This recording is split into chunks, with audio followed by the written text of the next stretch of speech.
I called the course Personality and Its Transformations, and I think you could think about that as a restatement of the idea of being and becoming. And that's what you are. You're, for whatever that means, you're an entity that both is and is transforming. And there's a rule that goes along with that, by the way, which is don't sacrifice who you could be for who you are.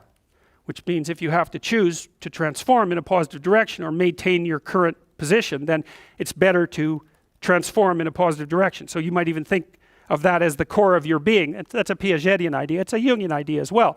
Who are you? You're the thing that transforms who you are.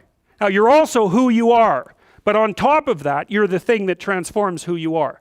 And I do think that that's not an arbitrary statement. You know, one of the things that modern universities do dreadfully now is convince their students that value structures are relative, and that's a big mistake.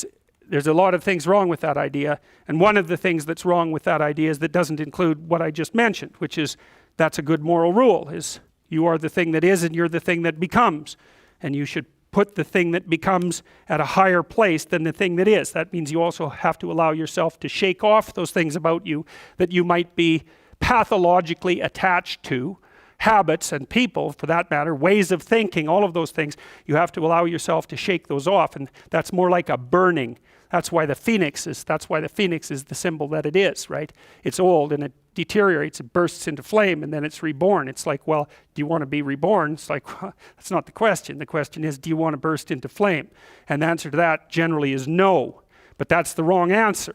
The right answer is you let all that nonsense burn away. And you know, and you might say, well, I don't know what I should leave behind. And the answer to that is that's a lie.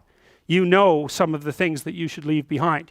All you have to do is ask yourself. You'll come up with a list instantly of 100 stupid things that you're doing that you know you could stop doing. Some of them maybe you don't know you could stop doing. It's like, well, fine, leave those alone for now. But there's a bunch of things you perfectly know well that you could stop doing that would improve your life. And so do that, see what happens. That's a good idea. All right. So it's personality and its transformations, because partly I wanted to talk to you about what you are as a human being and also as an individual, but also what you could become. And that's actually a crucial question in the domains of clinical psychology in particular, because a lot of what you're doing with people as a clinician is trying to figure out who they could become. That's right. You have a problem, your life isn't what it could be. It's like, fine, let's see what it could be like if we changed it. We'll figure out how to change it. That's got to be a negotiated dialogue, right? Because like, I don't know what the hell you should do with your life. I can help you figure it out, maybe. We can talk about it, but you are the person who has to decide if the things that you're aiming for, get you out of bed in the morning, because that's really that's at least one of the crucial issues. So you got to specify the goal. And then you got to specify the transformation processes and start practicing them.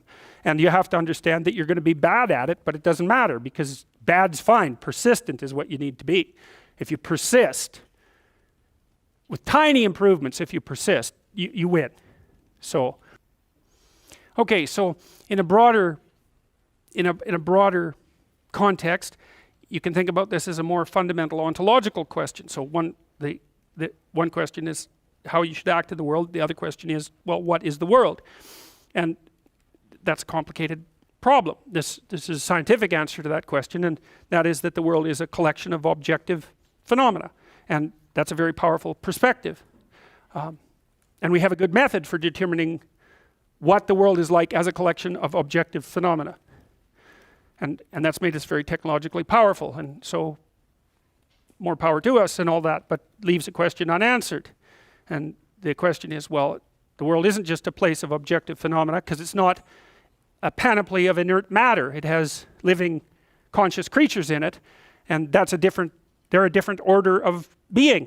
And the fundamental issue for conscious active creatures is not what is the world from an objective perspective, but how it is that you should conduct yourself in the world. And there's a kind of unbridgeable gap between those two domains of inquiry. And I think the reason for that is that the scientific method removes value from its descriptions. That's actually what it does. And so once you're left with value-free descriptions, it's very difficult to extract out a value proposition from them, because you've That's the scientific method removes the value propositions. You're supposed to be left with only that which is objective, right? And the value propositions are in the domain of the subjective. So I think the idea that you can derive what you should be or do from a collection of facts is flawed, A, because the collecting the facts themselves gets rid of the value structure, but B, there's an infinite number of facts, and so how are you going to pick which ones should guide you? You can't. You can't. You have to do something else. The facts do not tell you what to do with the facts. You need something else to help you figure that out. Well, it's come to me over the years that that's what the narrative cognitive framework does. It's the framework that we use to specify how we should act in the world. And so you could divide the world into the world as it is and the world as perhaps it should be. That gives you some direction, and you need that, and we know this technically, right? You need direction. The reason for that is it's direction that produces primary positive emotion. And so if you need positive emotion to move through life, which you do, because you can't even move without positive emotion, and also positive emotion is a good bulwark against terror and pain.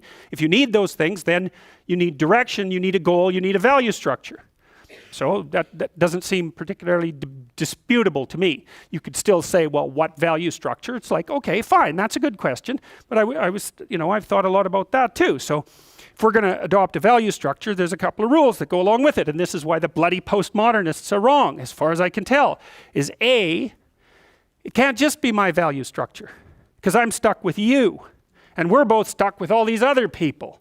And so if I'm going to lay out a value structure, which is a way of interpreting the world, let's say, and there's an infinite number of potential ways of interpreting the world, it's like, yeah, fine, no problem, except that I have to interpret the world in a way that I can use while I'm dealing with you, and while the two of us are dealing with everyone else, and while all of you are dealing with everyone else.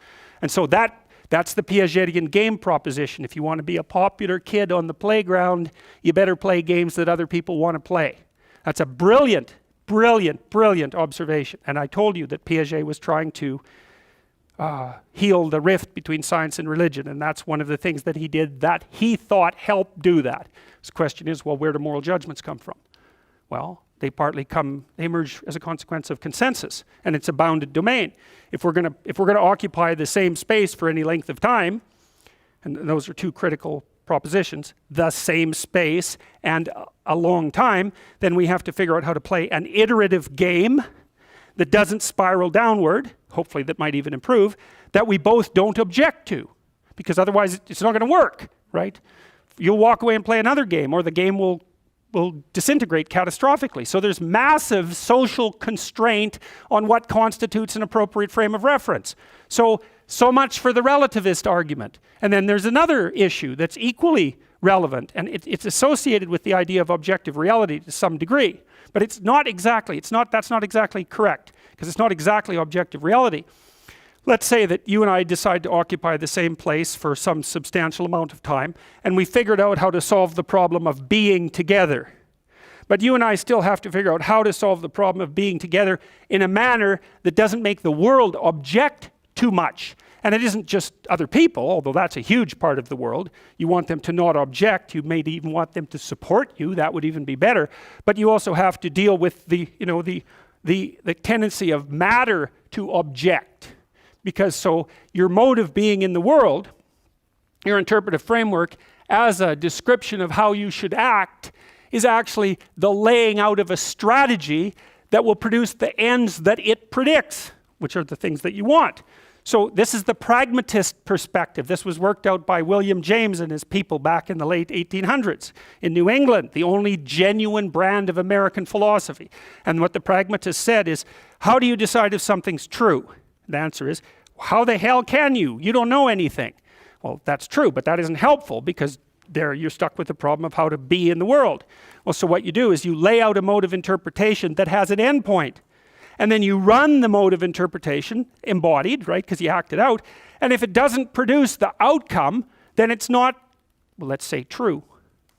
The claims within it they're not true by the definition of the game itself. So you might say, well, you're a kid on a playground. You want to play a game. One of the implicit demands is that the game is fun. If it's not fun, it's not worth playing. So you play it for a while, and then you see, well, was that fun? If the answer is yes, then you keep playing the game. You say, well, that game it's good enough, it's accurate enough, it's true enough. And so you lay out interpretations in the world, and they're subject to massive constraints. Other people have to go along with them and cooperate with you, because if they don't, then look the hell out, like it's a major, serious, non-trivial constraint. And then the other thing is, well, social proof isn't good enough. It also has to work in the world outside of the social world. So if you have an illness and you have some hypothesis about how to construe it, you might say, well, is my understanding of the illness correct? Well, it implies that I take these actions. Well, how do you know if it's correct? Well, you take the actions, and if the illness gets worse, then by the definitions that are implicit in the framework of reference that you're using, you've made an error. And so there's no relativism in that. You could still say, well, there's a lot of potential solutions to any potential set of problems. It's like, yeah, there's lots of different ways to play chess on a single board.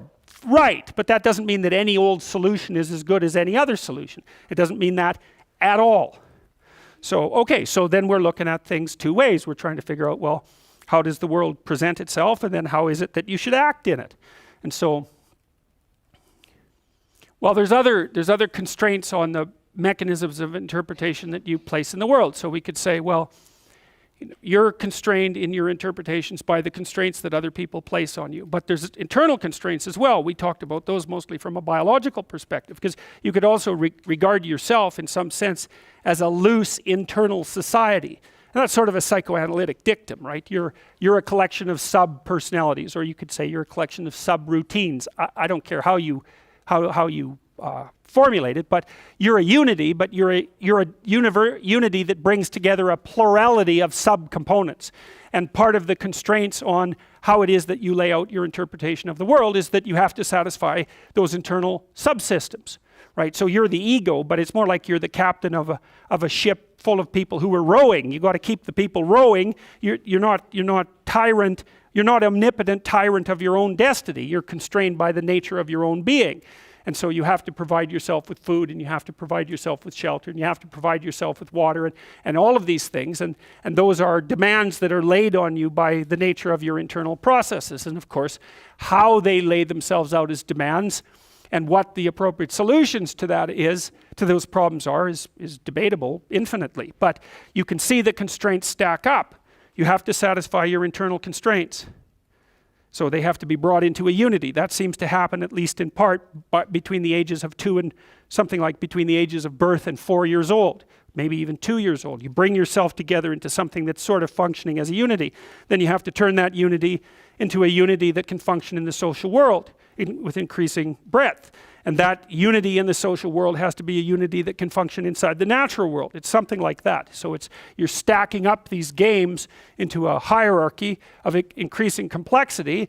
And one of the questions that emerges from that is, well, what should be at the top of the hierarchy? If it's a hierarchical structure, it has to be a hierarchical structure, because some things have to be worth doing more than others, or you can't act, which is another thing I really don't like about the postmodernist ethos, because it claims that value structures are there to eliminate, to exclude and oppress, and never once notices that, well, yeah, fair enough, but value structures are also there so that you know which way to walk, because you can't figure out which way to walk without saying that that direction is preferable to that direction. So you're stuck with the damn things. And they do exclude. Obviously, category structures exclude. The question is, if you're going to have a value structure, how is it that it should be constituted? Well, I already described some of the constraints. Like if your value structure is perfectly functioning except that you don't get enough to eat, that turns out actually to be a fatal problem, right? And it might be, you can run into all sorts of fatal problems. You're too lonesome. Well, it means let's say that your value structure is too narcissistic. There's lots of reasons to be lonesome, but that might be one of them. Or you're too timid or something like that. Like you're going to be informed by your own internal biological mechanisms when the value structure that you're laying out in the world is insufficient to keep itself propagating across time. And some of that's just you, and some of that's other people, and some of that's the natural world. Constraints galore. And so in the face of all those constraints, it's absolutely unreasonable to say any old solution goes. Try it. Generate a random solution. Run it as a simulation in the world. and see how many slings and arrows come your way. There'll be plenty. And you might say, well, I don't care about slings and arrows. It's like, yeah, no. That's a claim you don't get to make. So, okay, so you're being informed internally as to the nature of your value structure. You have to specify where you are. You have to specify where you're going. You have to integrate all your underlying biological mechanisms into that schema. It's something I think that's actually kind of weak about the Piagetian ideas, because Piaget, I'm a great fan of Piaget, but Piaget tended to think that the child came into the world with nothing but a set of reflexes. I mean, that's his technical claim, and that you bootstrap off those reflexes, and I think it underestimates the degree to which the child comes into the world as an already prepared unit. And I mean, he just thought of those things as so self-evident that you don't need to talk about them, but that's actually not true. You do need to talk about them. We know, for example, that if you provide children with food and shelter, and adequate food and shelter, but you don't interact with them socially, almost all of them die in the first year, right? It's not optional. Touch is not optional for children. Attention is not optional for children. Play is not optional for children. So it isn't just like, well, the child comes into the world with a set of reflexes and can adapt to any old environment. It's like, no, the environment has to be structured in a certain way or the child will die. And it's very interesting when it comes to things like play and touch, because you wouldn't think of those as fundamental necessities, right? But it turns out that they are. If you deprive a child badly enough of play and touch in the first 3 years of their life, even if they survive, what comes out at the end of that is often something that's like barely recognizable as a functional human being and cannot be repaired after that point. And that experiment was done with Romanian orphans back in the 90s. So it was an ugly situation, to say the least. Okay, so now you take these underlying biological systems and maybe they aggregate themselves into something that vaguely looks like your temperament, your 5 temperamental dimensions. So maybe if you're an extrovert, you're dominated by the dopaminergic system, just like you are if you're high in openness. And if you're high in neuroticism, it's mostly that you're dominated by anxiety systems and systems that mediate emotional pain. And if you're agreeable, you're dominated by the function of the underlying maternal/care affiliation systems. But so you could say, well, you've got a multitude of fundamental biological predispositions that manifest themselves as implicit stories, something like that, and they organize themselves into the primary temperaments, and the primary temperaments are biasing factors that determine in part the nature of the interpretive structure that you're going to lay out in the world. It's not entirely determined by your temperament. We know that personality is only predicting something like, let's say, 10% of the variance in most complex social outcomes. And the other elements are, well, temperamental as you might be, you still have to get along with other people and the world. So you come in with these internal biases, but they still have to be modified extensively by your social and your natural surround. Okay, and then you develop your routines from the bottom up, as Piaget pointed out, and sometimes from the top down, because now and then you can think yourself into a radical transformation. But mostly what you're doing is building the micro units of your interpretive schemas and your behaviors and aggregating them into higher order structures that you can then tag with higher order abstractions. And we talked about that. You can't tell a 3-year-old to clean up his room. And the reason for that is those are empty boxes as far as the kid's concerned. Clean? He might have room, he might have that. Clean he doesn't have. He might have pick up the teddy bear and put it in that space, right? So that's one of these little micro routines. And maybe you say, you put 20 of those micro routines together and now you can say, clean up your room. And basically what you're saying is, implement the 10 micro routines that you've learned. And so a well-functioning personality has all the micro routines in place. That's actually something that you help people with if you're a behavioral therapist, because one of the things you assume if you're a behavioral therapist is that sometimes the reason people aren't doing things is because they don't know how. Sometimes maybe the person's depressed but potentially high functioning. They got all the damn micro routines. They're well socialized. They're just dormant. You got to get them awake again and implementing them. But sometimes you get someone in your practice, say, who's just been neglected like you cannot believe, right? The parents never paid any attention to them, or maybe just punished them every time they did something good. That's really fun. And then, they didn't make friends, and so they're really, really vague and poorly articulated. And so then what you do is you work at the bottom of the micro routines and get them to practice building up all these little attributes that they didn't build up. And you know, one of the things you can think about in terms of character development is, so now maybe you understand something about your own personality. You might say, well, what could you do to improve your personality? And the answer is, develop some of the micro routines on the other side of the personality distribution. So if you're disagreeable as hell, maybe you could start learning how to do nice things for people. And that actually works, by the way. So if you take disagreeable people who are depressed and you get them doing nice things for other people, their depression tends to lift. But then by the same token, if you're agreeable, then you should practice doing some things for yourself and being more tough-minded in your negotiations. And so you can sort of place yourself on the personality trait distribution. You know, you're extroverted. It's like, okay, man, learn to spend some time with yourself, right? You're low in openness. Well, try reading a book that's outside of your, you know, your sphere of interest now and then. If you're conscientious, well, you should probably learn how to relax occasionally, and so forth. So you can, I think partly what you're doing as you're developing your personality is not moving the mean much, the average, where, you know, where you're located, but you're extending the standard deviation so that you're a bigger bag of tricks than you were before. And I think you can practice that consciously. It's like, you're hyper orderly. It's, well, get a dog, you know.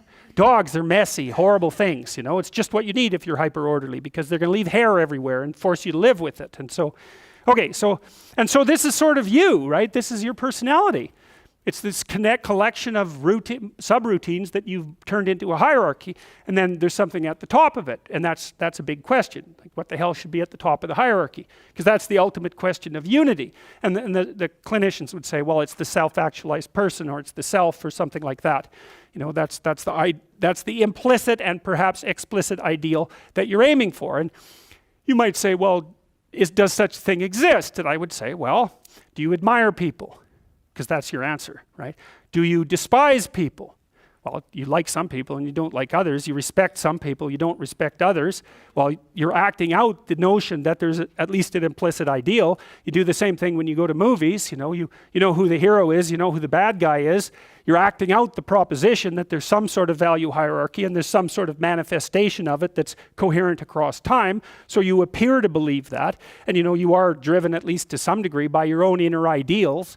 And so you tend to answer the question, is that real, with an affirmative? And if you don't, there's catastrophic consequences. Nietzsche and the existentialists were very good at detailing that. It's like, you let your value hierarchy disintegrate, well, then what? Well, part of it is nihilistic chaos. That's not so much fun. And then there's the alignment of nihilistic chaos with the intrinsic desire that someone will come along and tell you what to do. Right, so what happens is, if you let this devolve, you end up with nihilistic chaos, or the demand for the tyrant to come forward. And we've had that happen lots of times, and it doesn't seem to have gone that well. So, all right, well, so what happens when you lay out these little routines in the world at different levels of analysis? Well, this is how your emotions function, broadly speaking. You know, you're aiming at something. And this is an oversimplification, which is why I want to show you this, right? When I show you this, assume that it's made out of that, right? It's just a schematic oversimplification, because even if, let's say that I'm trying to do something as simple as walking towards the door, I mean, that the action of walking towards the door is predicated on the existence of all the subroutines that enable me to propel my body across time and space, and like that took a lot of internal organization to get that right. It's automatized now, and so you can treat it like it's invisible, but implicit in any one of these structures is this entire structure. And you actually see this in therapy very frequently too. So I was talking to a client the other day. It was so interesting. This person said something. He had been talking to his mother, and he just made a casual comment. He said, he was talking to his mother, who was in a state of grief for good reasons that were independent of this particular person, who said, and I hate her. And I thought, oh, that's interesting. Like, where did that come from? And so I made a comment on that. That's a Freudian slip, right?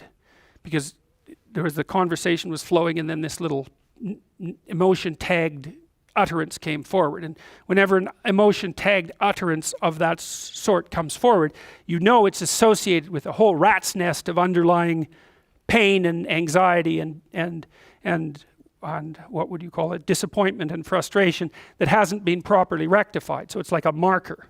And you know this when you're talking to people. They say something and you think, oh, you know, like, wow, too much information. That's one way of thinking about it. It's like, just what are you up to? And then if you have any sense, you just forget that even happened and you continue. But that's like the snout of a dragon peeking out from a cave. And you might say, well, it's just a snout, man. But it's not, because dragon snouts tend to be attached to the whole damn dragon. And so this is also something to know about relationships, because when you're in a relationship with someone, they'll do that now and then. They'll, you know, utter something and you think, haha. It's like, there's a bump in the road. Well, we're going to look underneath that at our peril. But if you do go down there and you look at it, then the whole thing comes, you can start to disentangle the web of memories and experiences that are all tangled together as a consequence of their emotional identity. Because I could say, well, everything that makes you anxious or everything that makes you upset is the same as every other thing that's ever made you upset. And then there's an even different subset of that, which is all those things that have made you upset that you've never dealt with. They're all laying down there at the bottom of your nasty little soul, waiting to pop themselves up in some random utterance, right? And so then you go in there at your peril, because if you're the person who pokes around in that, then you're going to get blasted with all of that stuff. It's going to come out like almost uncontrollably. And then you can sort it out. And so what you find is, if you ask a person a question like that and then you let them free associate, which is just talk about it, they'll do a wandering around like that maze that I told you about. They'll do a wandering around of that entire territory. And sometimes just having them wander around in it can help them straighten it out. But you might find out that something happened to them 15 years ago that left them with a terrible sense of guilt or dismay or frustration. And then when they interact with their parent in a certain way, the parent knows exactly how to tap that, and then that all comes up, and that's what produces that little utterance. And so that's the material of the world manifesting itself. That's what matters manifesting itself. And it almost always manifests itself as an object, something that objects. We're having a conversation. It's going quite well, no problem. There's a bump in it. There's an emotional disjunct, right? Now we're no longer in the same place at the same time. We're no longer playing the same game. So then I might say, okay, well, let's open that up and see what's behind it. Well, and the question is, what's behind the game you're playing? And the answer to that is all the world that you're ignoring. Always. So when imagine that, think about it this way. You're trying to do well in a class and you get a bad grade. Okay, so you're in this little frame, you want to get a good grade, that isn't happening, you got a bad grade. Okay, what is it that's manifesting itself as the bad grade? Well, you could say, well, it's a C- on a piece of paper. It's like, well, that's, really? No. That's the objective manifestation. You got a piece of paper with a C-. The value-free proposition is that you've been delivered a piece of paper with a curve on it and a little, negative sign. Well, you think, well, that's what that is. Well, it's as dopey as thinking, well, here you got your failing grade, you go into the lab and you weigh it on a scale, and then you burn it and see what it was made of. It's like, well, why did I get so upset about that? It's just paper. It's like, no, that's not just paper. It's an entity that exists in a web of connections. The fact that it's signified by paper is almost completely irrelevant. What is it? The answer is, you don't know. And that's why when you pick it up, you get this paralyzed sinking feeling, because your limbic system is a lot smarter than your perceptual systems. And your perceptual systems say, well, that's a piece of paper, and your limbic system says, nah, for sure, dragon. Right. And so then you're sweating, and then maybe you put it away and you go play video games, because, better the hypothetical dragon than the real dragon. And so instead you pull out the piece of paper maybe and you think, okay, why did I get this C-? Well, that's a hell of a question, isn't it? It's like, maybe you're stupid. Well, that could be, or at least stupid compared to who you think you are. Like that's the real horror that's lurking there, right? It's like, oh, I thought I was kind of smart. That's a proposition of the highest order. I thought I was kind of smart. It's like, yeah, well, what about this C-? It's like, well, that goddamn professor, right? That's the first thing. I've been attacked by a predator. That's the first response, right? So it's a nonsensical message. It's just delivered by someone evil and predatory. Well, that's, possible, but I wouldn't go there. I wouldn't go there first necessarily. So, but then, well, then say you don't go there. Okay, well, so what is this exactly? Do you not know what you thought you knew? Are you not who you think you are? Do you not work hard enough? Are your values not organized properly? Do you misuse your time? Are you in the wrong field? Is the way you're construing your life completely inappropriate? Are you acting out what your parents wanted you to do and you're pissed off about it, so you're only running at 40% to spite them, despite the fact that they're paying $25,000 a year for your education? Because that's a fun game. Yeah, I'll go do what you want me to do, but I'll fail. But not completely, because then that wouldn't cost you very much. I'll just fail a little bit, so that you have to spend all that money forcing me to do what I don't want to do, but you'll never get to escape from it. And then every time we interact, I'll stab you in various ways that you don't quite understand, just to show you how irritated I am that I happen to be acting out the destiny that you've put forward for me. So maybe that's part of the dragon, right? And then that pulls in the whole parent thing.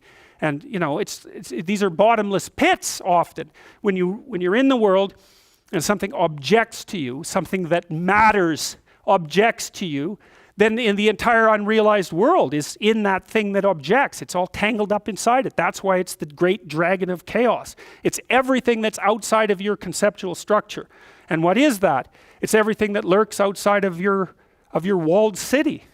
And it's manifested itself like the snake in the garden. And the easiest thing to do is say, I'm not having anything to do with that. But the problem with that is, well, you get your C- and you don't do anything about it. Maybe you're a little bitter and more resentful and your study habits get a little worse. So the next time you get like a D+, and then you collect a bunch of Fs, and then you stop going to school, and then you stop showering, right? Then you end up jumping off the bridge. And so that's how the dragon eats you when you don't pay attention to it. And so it's no bloody wonder that people avoid, you know. It's really no wonder that they avoid, because error messages contain within them the implicit world. Now, the upside of that is, well, they contain within them the implicit world. And the world isn't all negative. And so maybe you get your C-, and that's actually the best gift you ever got, because somebody finally took you and went, whack, you know, clue in. And so you take that apart and you think, oh, I don't know how to write. I don't know how to think. I've never read anything in my life. My study habits are abysmal, you know, like maybe I'm working at 2% efficiency, which is probably, I would suspect that, you know, some of you aren't doing that, but I bet there's 30 to 50% of the people in the room are working at 2% efficiency. It's like to find that out is so optimistic. I mean, if you're barely hanging in there, but you're only working at 2%, you might imagine what you could have as a life if you're working at like 50%. So the C- can be the best gift you ever had, and that's the gold that the dragon hoards, right? That's exactly what that means. And so, well, so you're moving from point A to point B in your little circumscribed world. You've made everything invisible, and as long as that works, then your theory's good enough. It's accurate enough. It's true enough. You're in your little paradise. But if something comes up and objects, well, that's where your character is tested fundamentally. That's the character test. It's like, what do you do with messages of error? And that's a tricky issue. Okay, so here's a solution to that. Here's what not to do. I am a bad person. I got to see myself. I'm a bad person. I might as well just go jump off the bridge. It's like, no, that's not good, because what that means is that every time you try to learn something, you're going to make a mistake, because what do you know? So you're going to make mistakes. And if the rule is every time you make a mistake, you're going to go jump off the bridge, then that's not a useful problem-solving strategy. And so when you make a mistake, you don't get to beat yourself to death with a club. It's a bad strategy, and you'll have your internal tyrant in there who's perfectly happy about doing that. That's the, you know, overactive superego that Freud talked about. Maybe it came to you via a parent who was too authoritarian, or a grandparent, or maybe it's just you because you're disagreeable and neurotic, and so you'll take or hyper-conscientious. You'll take yourself apart. Well, so you've got a problem. Something has objected to you. Then the question is, well, what does that mean? Well, maybe you're not looking at the world right. Maybe your goals are wrong. Maybe you're not acting properly. It's okay. So the question that arises when an obstacle emerges is, which part of this structure needs attention? And the first answer can't be all of it. Which is why when you're arguing with someone in an intimate relationship, and you're angry at them, and you want to win, which is a big mistake, you want to win, you say, well, this is what you're like. Here's another 10 examples of how you've done that in the past, and I can enumerate more of them if you'd like. And so that's actually what you're like, and I've tried fixing you and it didn't work, and so it looks like you're going to be like that up into the future, and you're basically saying to them, well, you're a bad person, and the only thing they can do is either collapse or punch you. And punching you is actually better than collapsing. You know what I mean? It's such a counterproductive way of arguing. You don't leave the person any out. And so maybe, well, they're civilized so it doesn't get physical. Well, maybe that's good and maybe it isn't. But then they end up either really not happy with you in a way that they will manifest the first possible opportunity they get, or they have to go off in the corner and cringe. It's like, great, you won. It's like now your partner's either hates you or is cringing. It's great. That's a real good victory, man. Rack up about 100 victories like that and you'll be in divorce court and spending $250,000 while being miserable about it.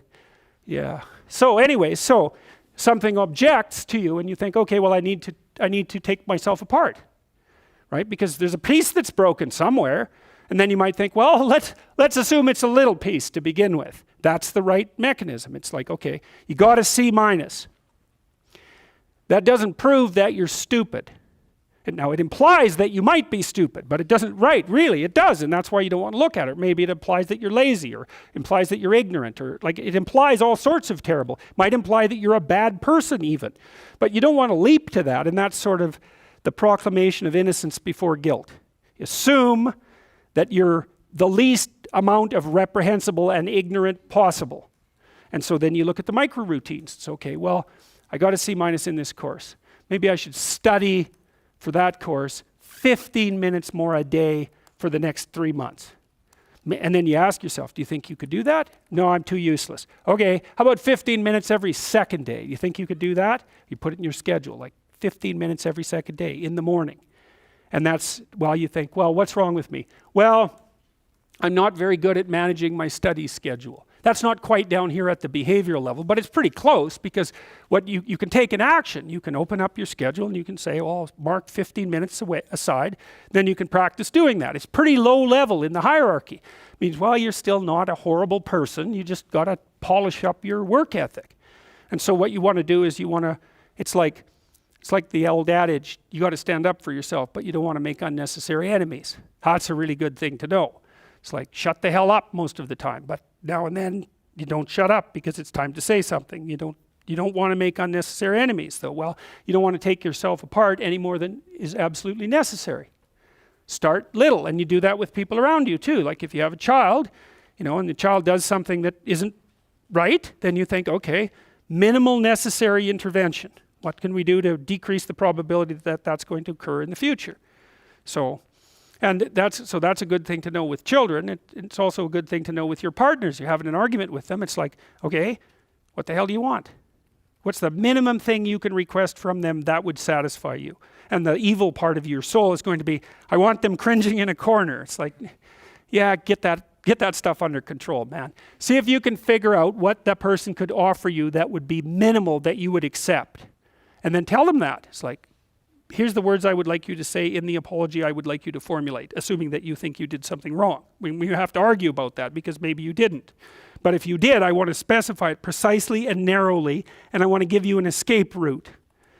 And you might only be able to do it badly because you're still mad. So you apologize half-heartedly. It's like you get a pat on the head for that. Good. Next time it'll be 51% not half-heartedly, right? So it's careful training. It's careful training of yourself and other people with the goal in mind, but also with the least amount of harshness possible. And then the other thing to do as well, and this is also true for you, and this is something I learned from studying the behaviorists, is like watch the people around you like a hawk. Whenever they do something that you think is good, you tell them. That's wisdom, man. You'll get so far with that you cannot bloody well believe it, because most people, they're afraid of any number of things, but one of the things they're really afraid of is that now and then they'll creep out of their cynical shell and try to do something good. It's like they're popping out this thing that's unbelievably vulnerable. They'll try to do something good and creep right back into their persona, and they'll look around, see if anyone noticed, and sometimes they'll get punished for it, and then they won't do it again. So don't do that. But then Now and then you think, hey, I saw you do this. That was actually pretty good. And they think, oh, wow, someone noticed. It's like, wow. And then they'll think, yeah, I could do that again. And if you want to live with someone for a long period of time, I would say every time they do something that you would like them to do more of, number one, notice. Number two, tell them, right? Because I know you don't want to, because you really want to dominate them. And you don't want them thriving, because then they'd be competition to you, and you wouldn't be able to go complain to your mother about what a miserable partner you have, and you know how delightful that is. So you have to forego all that pleasure if you actually help your person develop. So you got to get over all that. It's really annoying. So you've got this person pegged as, yeah, you're stuck with them, and maybe it's the best you can do, but you got one eye open. And then every time they do something good, you don't want to notice, because if that elevated them a little bit, you wouldn't be able to feel so resentful and miserable and keep your eye open for the next possible affair. And that is what people are like. That is what people are like, and that's what you're like too. That's what people are like. So you got to decide if that's what you want, or you want to help the person that you're with grow. Now it's dangerous, because they might outshine you. Well, good. Then you have someone to compare yourself to. That'd be a good deal. It's really rough with kids, because parents will stop their children from succeeding beyond them. They get jealous. And then they'll put them down. And then they have kids that do not like them. And they'll pay for it. So one of the things that I figured out over the last years is this is a good proposition. So, it's pretty self-evident that life has got its rat's nest of miseries, and that's for sure. And maybe you could even make a categorical statement that life is mostly a rat's nest of misery. And you could make a pretty powerful argument for that. But then there's a counter question, which is, well, what if you tried not to make it any more miserable than it had to be, right? Then what would it be like? And my suspicions is that a lot of that misery, I would suspect that most of that misery would go away, because it's the unnecessary misery that really brings you down. It's like, well, if someone has cancer, it's like, that sucks. But it's not like you can say, if only we had done this differently, then that wouldn't have happened. But when someone's out like torturing you in a malevolent way, or maybe you're doing the same, you can always ask yourself, well, is this really necessary? Is this just like a useless add-on to the miseries of life? That's what disheartens people. And so even in your own life, if you aren't suffering from self-imposed misery, and you're only suffering from inescapable misery, maybe you could handle that, and you could survive, you could bear it, and even maybe without becoming irredeemably corrupt. And so the goal would be, well, yeah, life is a rat's nest of miseries, and maybe it has no ultimate meaning. We could say that if we're feeling particularly pessimistic, but it still leaves one question open, which is, if you didn't do everything you could to make it worse, how good could you make it be? And the least answer is, well, it could be tragedy, but maybe not hell. And I think that's right. I really believe that. That's the most pessimistic, proper statement. The worst case outcome, in the worst of all possible worlds, is that your life could be tragic, but not hell. And that's a lot better than hell, right? And you think, I could give you an example of the difference. You're at your mother's deathbed. Well, that's tragedy. Here's another scenario. You're at your mother's deathbed, and all you and all your idiot siblings are arguing. Well, that's the difference between tragedy and hell. And you might be able to tolerate the first circumstance, and maybe it would even bring you closer together with your family members. The second one, no one can bear that. You walk away from a situation like that sick of yourself and sick of everything else too. And it's often the case that tragic circumstances bring out the dragons, because the stress is high, and all those things that people haven't dealt with, they don't have the energy to repress, and all the bitterness comes pouring forward. It's like, seriously, man. So that's actually it's a rough lesson, but it's a good hallmark for figuring out whether or not you've got yourself adjusted properly, and in relationship to your siblings. It's like, if you were all gathered around the bed of someone close who was dying, could you manage it? And if the answer is no, it's like, well, put your life together, because it's going to happen. And you should be the person who's there that can do it, and do it properly. And then maybe you'd find that it isn't the sort of thing that will undermine your faith in life itself. And I've seen both of those situations, ugly situations, murderously ugly situations. And then they're opposite, where people have had terrible things happen to them as a family, and you know, they pull together and they rebuild their damn ship and they sail away. And so that seems to me to be a lot better. That makes you Noah when the flood comes, right? Well, okay, so the same thing, the question emerges, well, who are you? Well, you could say, you're this plan. That's how people usually identify. Maybe they have no plan at all and they're just in chaos, right? That's like being in the belly of the beast. They're nihilistic in chaos, they have no plan, they're just chaos itself, and that's a very dreadful situation for people to be in. Or maybe they conjure together a plan, that's their identity, it's kind of fragile and they're holding on to that with everything they've got. It's their little stick of wood that they're floating in the ocean, clinging to. You know, and so they're identifying really hard with that plan. That's what happens when you're an ideologue, is that you're identifying really hard with that plan. The problem is, if something comes up to confront it, well, how do you act? Well, you can't let go of the plan because you drown. Then you cling to it rigidly. Well, that's no good, because then you can't learn anything. And then if that's you, you're a totalitarian, you're not going to learn anything. You're going to end up in something that's close enough to hell so that you won't know the difference, and you might drag everyone along with you. And that's happened plenty of times, right? It's the whole story of the 20th century. It happened over and over and over. And it happens in people's states, it happens in their business organizations, it happens in their cities, it happens in their provinces, it happens in their states, and it happens in their psyches, all at the same time. You can't blame the manifestation of that sort of thing on any of those one levels. It happens when a society goes down that way, it goes down everywhere at the same time. It's not the totalitarians at the top and all the happy people striving to be free at the bottom. It's not that at all. It's totalitarianism at every single level of the hierarchy, including the psychological. And so you don't want to be the thing, you don't want to be in chaos, that's for sure, but you don't want to be the thing that clings so desperately to the raft that you can't let go when someone comes to rescue you, right? You don't want to be that. So then you think, well, exactly what are you? You're not the chaos, you're not the plan. Maybe you're the thing that confronts the obstacle.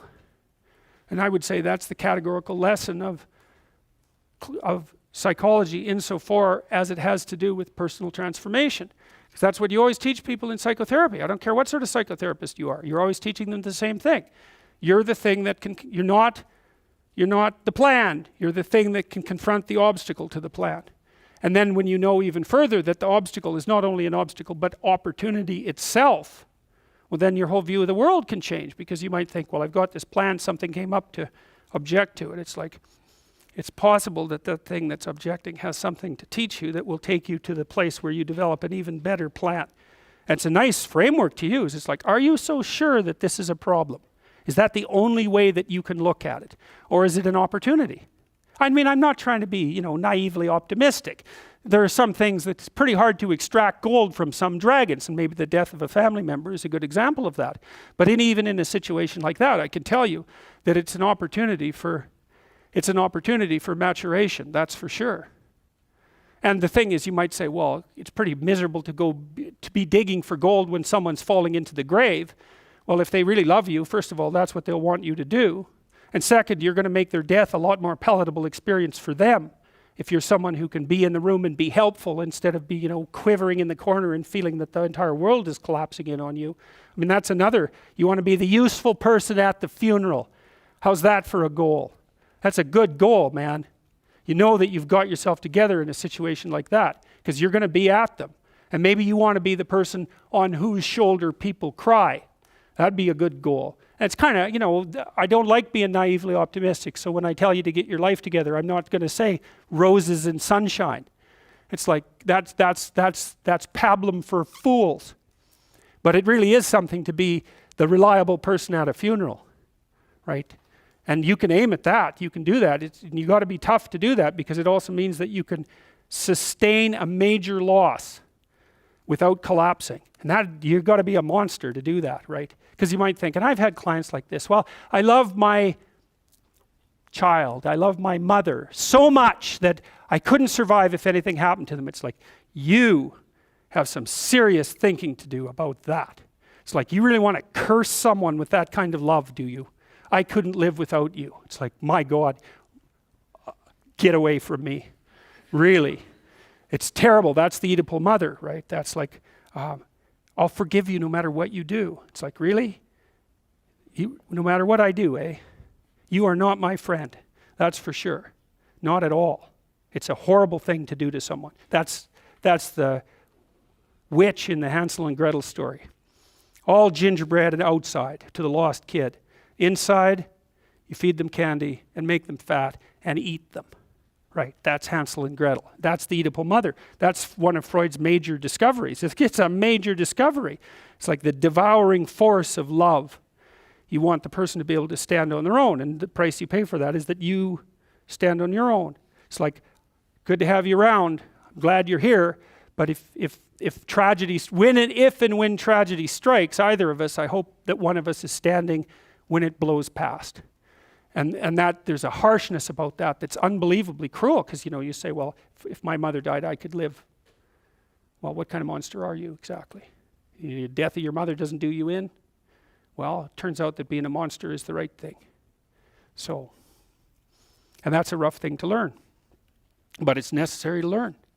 Because it also makes you, at some point, for example, as you get older, by the time you're in your mid-20s, something like that, you should start having a relationship with your parents that's approximately one of peers. And you can tell if you have that, so here's a little trick you can use. So you have parents, obviously, they have friends. You probably care what your parents think, I would imagine. Do you care what their friends think of you?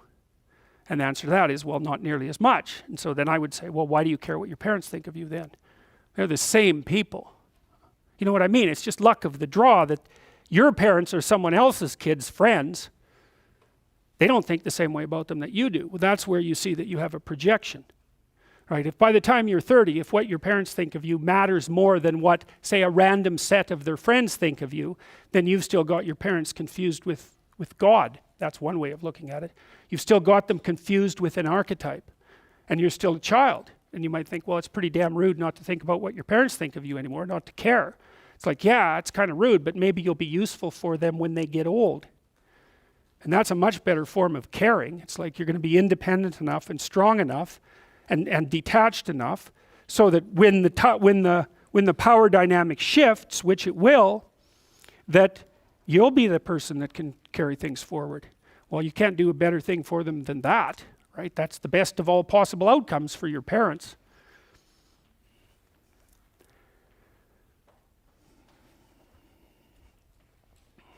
Well, you can think about the world this way. You can think about it as your orderly little plan. That's a place, and you can think about it as the place that things that disrupt your plan comes from. That's another place. This is a bigger place than this, because there's an endless number of things that can disrupt your plan, and only a tiny number of them that can, that will help you work it out. So part of the question then too is like, are you the friend of your plan, or are you the friend of the thing that disrupts your plan? And I would say you should work to become the friend of the thing that disrupts your plan, because there's a lot of that. And then if you become the friend of the thing that disrupts your plan, then you start to develop strength in proportion to the disruptive force. And that's really what you want. You want to be able to implement your plan, obviously, but you want to be able to take on the consequences of error and learn from it. And then you win constantly, because even if something goes sideways, you think, there's something to be derived from this. That's wisdom, fundamentally. So those are the eternal domains, right? There's the domain of order. That's a snake, by the way, and that's a domain of chaos. And that's the world. And maybe you're in the order and maybe you're in the chaos, but those can flip on you, and maybe you shouldn't be in either of those places. Maybe you should be right in the middle. And that's where you should be, as far as I can tell. And I think this is another escape from postmodern nihilism, let's say. That's actually a real place. It's not metaphysical, or maybe it is, but it's metaphysical if metaphysics is more real than physics. And you can tell when you're at that place, because that's a maximally meaningful place. And you drift in and out of it all the time in your life. And when things are really bad for you, you're not there hardly at all, right? Because everything's overwhelming you, or the things have become sterile. But if you watch your life, even over a week or two, you'll see that now and then you're there. Think, you stand up straighter, right? Because you're in the right place at the right time. You think, aha, I've got the forces of chaos and order properly balanced.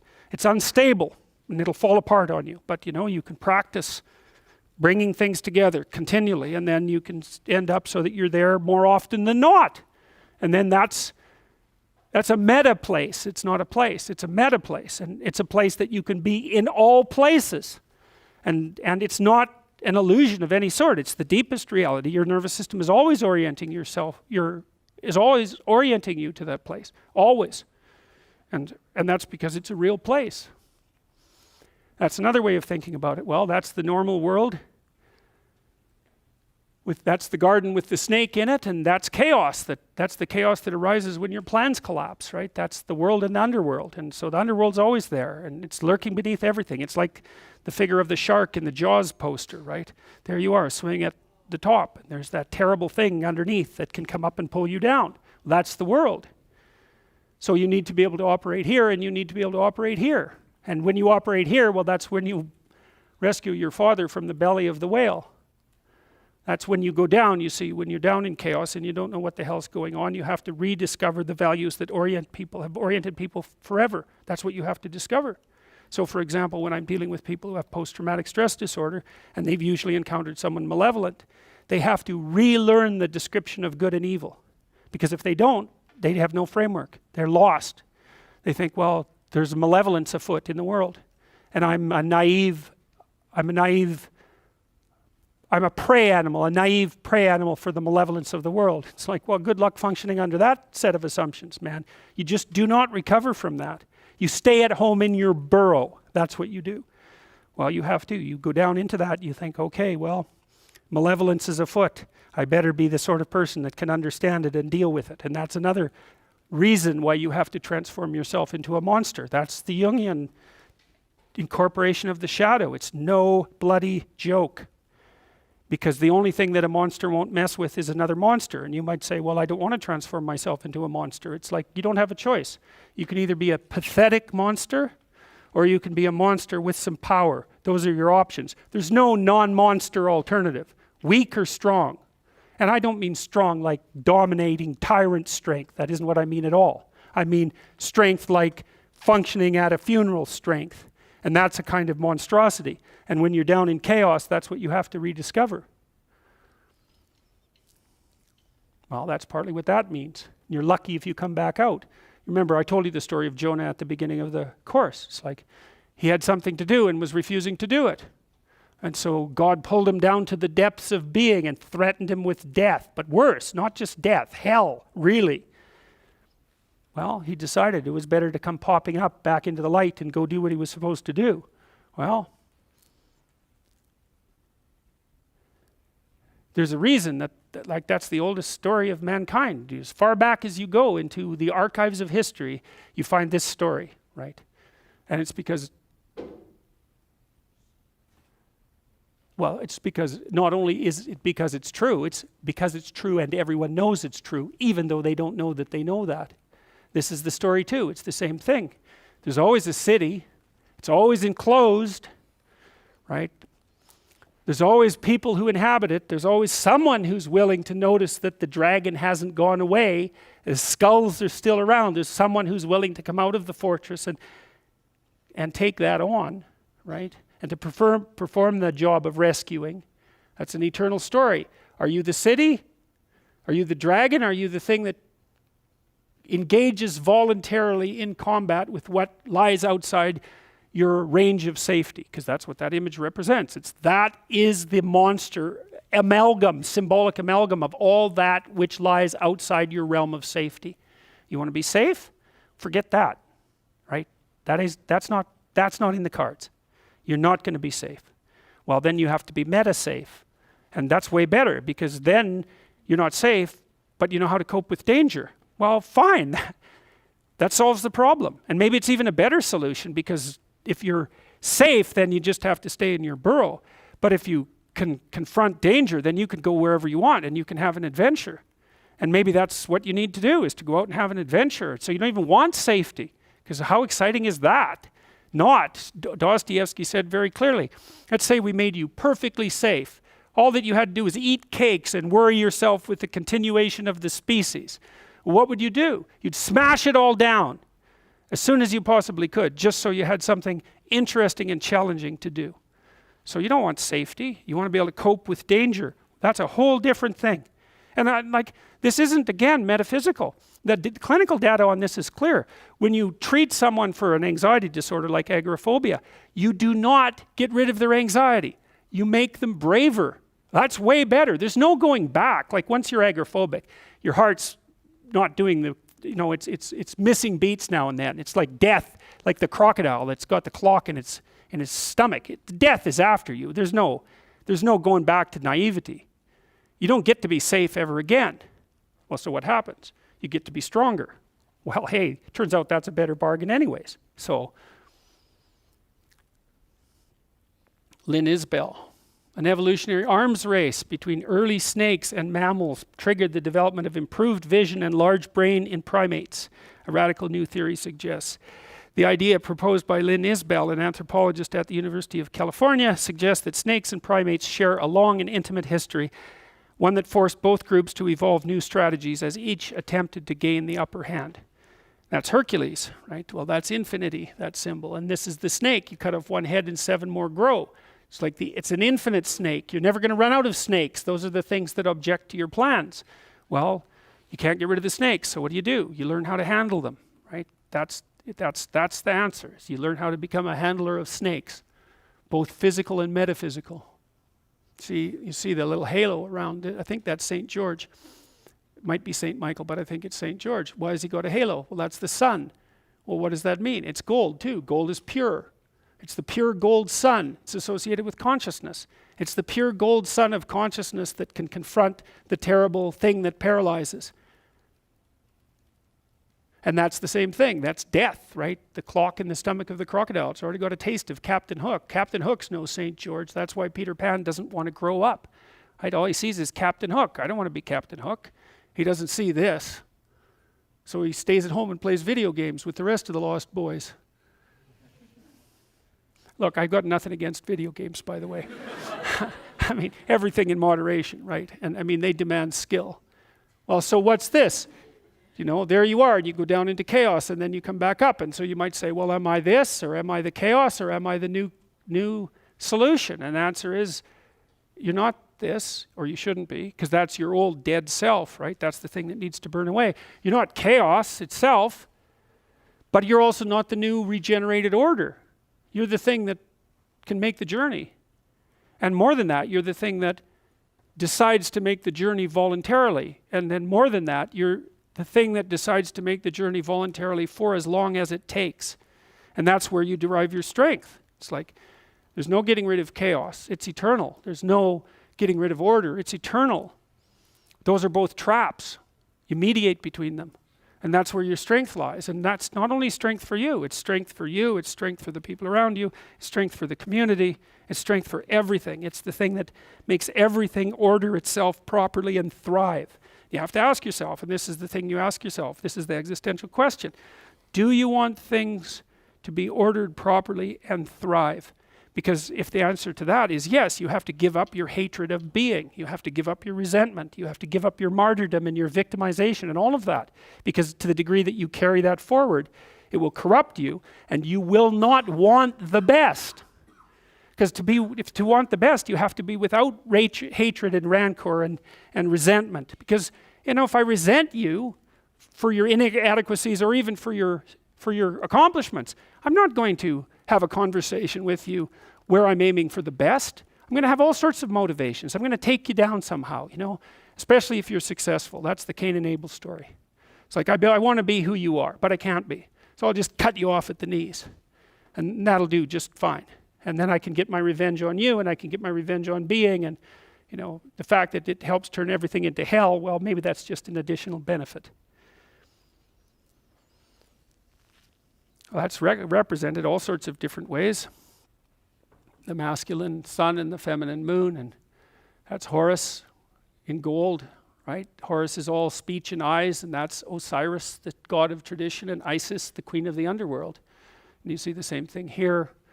Suffering individual that transcends it by accepting it, nested inside of society and the patriarchal structure, nested inside the natural world and the feminine.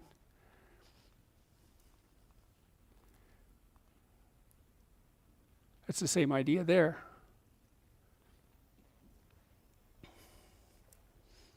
That's Buddha emerging from the lotus flower. And the lotus flower, its roots go down into the murk at the bottom of the pond. So it emerges out of the darkness and manifests itself. And then it climbs upwards towards the light, and then the lotus floats on the surface of the water and blooms open, and inside that the Buddha sits. Golden Buddha sits in the light. It's the flowering of being, and that's a mandala from the Jungian perspective. It's the mandala opens up and it reveals this mode of perfect being. That's what the Buddha means, and he found enlightenment underneath a tree, because that's the human environment there, is to find enlightenment underneath a tree. He's got the sun on his head too, and he's gold for the same reason. Gold is pure.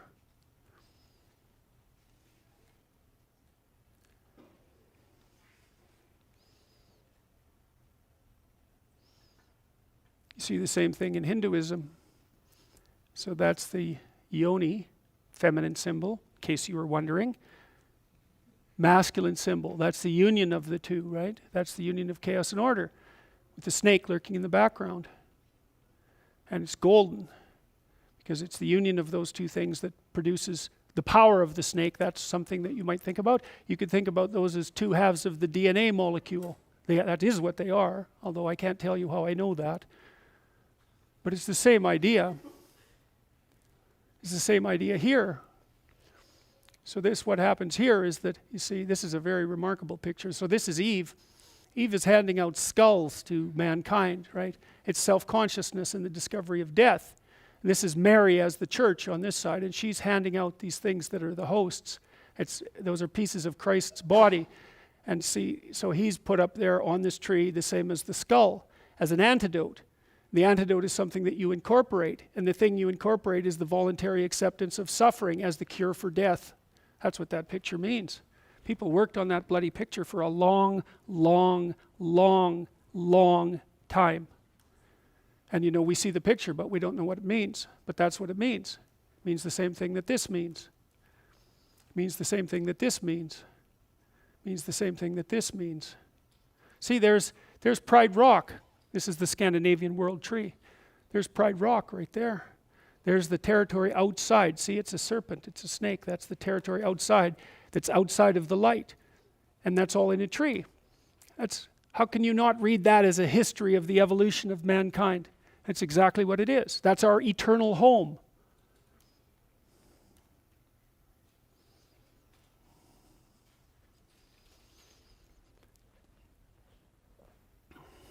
Well, we better stop before that girl comes in. It was very nice having you all in the class, and I appreciated the warm welcome I got, especially in January, because it was a rough time in January, and so I'm glad this all worked out so well, and it was a pleasure teaching you. So good luck to you all. I mean it. Be what you can be. God, you let the world dissolve around you otherwise. That's not a good thing. You got something that everyone needs, man, including yourself. It's like, let it out. That's where everything you want is. And it's the case for every single one of you. So, hoist up your goddamn privilege and go out there and do something in the world. See ya.